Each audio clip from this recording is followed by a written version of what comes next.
بسم اللہ الرحمن الرحیم الصلاۃ والسلام علیک یا رسول اللہ وعلی آلک واصحابک یا حبیب اللہ۔ فرمان مصطفیٰ صلی اللہ تعالی علیہ وسلم، میں نے گزشتہ رات عجیب واقعہ دیکھا۔ میں نے اپنے ایک امتی کو دیکھا جو پل صراط پر کبھی گھسٹ کر اور کبھی گھٹنوں کے بل چل رہا تھا۔ اتنے میں وہ درود آیا جو اس نے مجھ پر بھیجا تھا۔ اس نے اسے پل صراط پر کھڑا کر دیا، یہاں تک کہ اس نے پل صراط پار کر لیا۔ صلو علی الحبیب صلی اللہ تعالی علی محمد صلی اللہ تعالی علیہ وسلم۔ 9 ذی الحج شریف کو ایک لڑکا اپنے گھر سے باہر نکلا اور کھیت میں ہل چلانے والے ایک بیل کے پیچھے ہو لیا۔ اچانک بیل اس لڑکے کی جانب مڑا اور نام لے کر یوں بولا، اے فلاں، تم کھیل کود کے لیے نہیں پیدا کیے گئے۔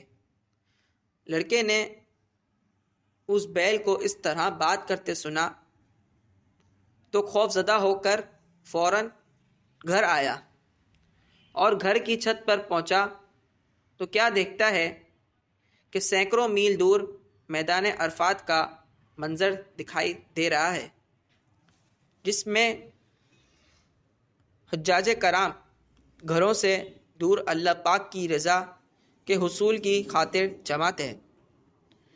اس لڑکے نے یہ دیکھا تو اپنی والدہ کی خدمت میں حاضر ہو کر عرض گزار ہوا، میری پیاری امی جان، مجھے اللہ پاک کی رضا کے لیے راہ خدا میں وقف کر دیجیے اور مجھے بغداد شریف جا کر علم دین حاصل کرنے اور اللہ پاک کے نیک بندوں کی خدمت میں حاضر ہو کر ان کا فیضان حاصل کرنے کی اجازت عنایت فرمائے۔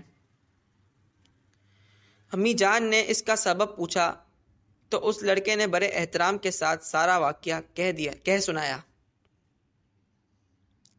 اللہ پاک کی مرضی و رضا پر امی جان نے لبیک کہا اور راہ خدا کے اس ننھے مسافر کے لیے سامان تیار کرنا شروع کر دیا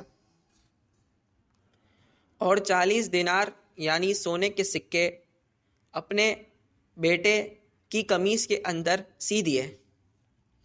پھر سفر پر روانہ ہونے سے پہلے اپنے بیٹے سے وعدہ لیا کہ ہمیشہ اور ہر حال میں سچ بولنا، اور اس کے بعد اپنے بیٹے کو یہ کہتے ہوئے الوداع کہا، جاؤ، میں نے تمہیں راہ خدا میں ہمیشہ کے لیے وقف کر دیا۔ اب میں یہ چہرہ قیامت سے پہلے نہ دیکھوں گی۔ اللہ کی یہ نیک بندی جانتی تھی کہ اب میں جیتے جی اپنے بیٹے کو نہیں دیکھ سکوں گی۔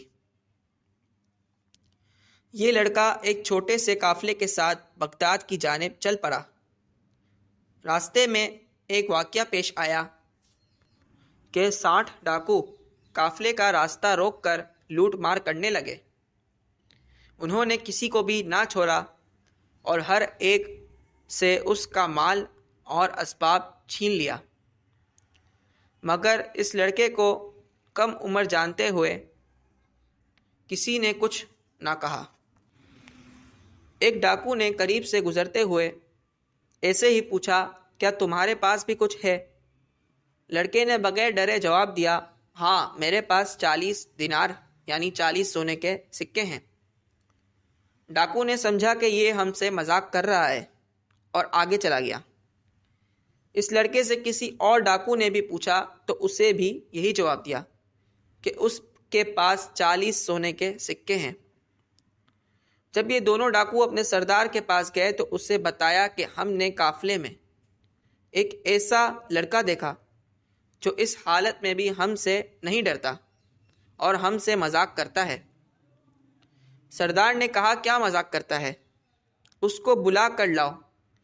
جب وہ لڑکا آیا تو سردار کے پوچھنے پر اب بھی وہی کہا جو پہلے کہا تھا کہ میرے پاس 40 سونے کے دینار ہیں۔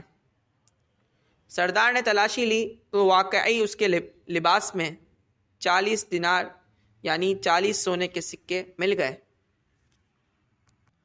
لڑکے کے اس سچ بولنے پر سب حیران ہوئے اور اس سے سچ بولنے کا سبب پوچھا تو لڑکا کہنے لگا، میری امی نے گھر سے نکلتے ہوئے وعدہ لیا تھا کہ ہمیشہ اور ہر حال میں سچ بولنا، اور میں اپنی امی کا وعدہ نہیں توڑ سکتا۔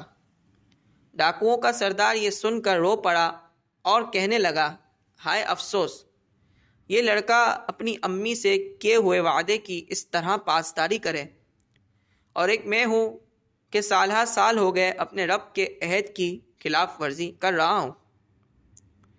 اس سردار نے روتے ہوئے رائے خدا کے اس ننھے مسافر کے ہاتھ پر توبہ کر لی، اور اس کے باقی ساتھی بھی یہ کہتے ہوئے توبہ کرنے لگے کہ اے سردار، جب لوٹ مار کے برے کاموں میں تو ہمارا سردار تھا، تو اب نیکی کی راہ پر بھی تو ہی ہمارا سردار ہوگا۔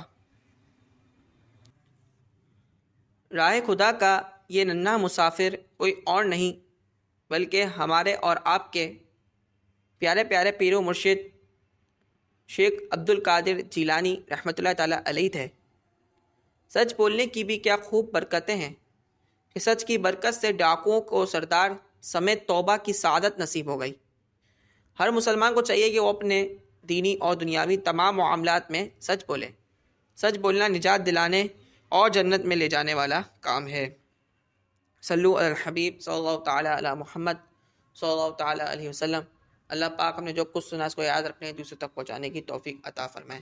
آمین بجاہ النبی الامین صلی اللہ تعالیٰ علیہ وسلم۔